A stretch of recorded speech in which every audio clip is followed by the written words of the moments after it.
तर आता 25 जुलैला मम्मीचा बड्डे येतोय आणि मी तिच्यासाठी एक सरप्राईज प्लॅन केलाय.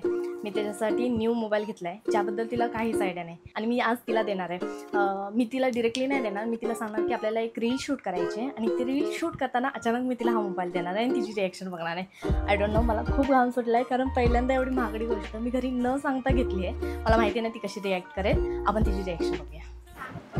आपल्याला एक रील शूट करायची आहे. म्हणजे हे बघ, तू इथं बसलेली असणार आणि मी येणार आणि मला मम्मी मी तिच्यासाठी काहीतरी आणलंय, तर तुला काय आणलंय मग मी तुला दाखवणार की हे कशाला आणलं. त्यापेक्षा माझा चेहरा बघ कसं झाला, मला स्किन केअरचं काहीतरी आणायचं ना. तर मग मी नंतर ते प्रोडक्ट्स वगैरे पुढे आहे. पण एवढंच बोलायचं, तुझा डायलॉग सुद्धा काय आणलंय तर मी तुला बॉक्स देणार. हा चालेल. मम्मी मी तुझ्यासाठी काहीतरी आणलंय. काय आणलं ग? हे बघ तुझं बर्थडे गिफ्ट. पण अगं हे अच्छा असं नव्हतं करायचं ना. बर्थडे गिफ्टच आहे तुझं. हा? बर्थडे गिफ्टच आहे तुझं. हा पण हे कशाला आणलं? बर्थडे गिफ्टच आहे तुझं. बर्थडे गिफ्टच आहे. येडा आहे. काय पण अरे हळू, नवीन आहे. आहे? काय आहे? ए गप. काय हे काय म्हणजे चालू आहे कॅमेरा.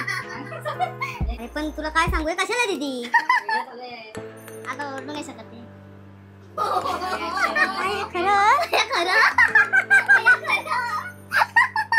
डोक्यावर पडलीच नाही ना. हे काय? ए मला काय नको आहे. मजा करायला देते. उगाच पैशाचा खेळ करायचा. पैशाचा खेळ ना, पैसे खर्च केलेत म्हणून घे.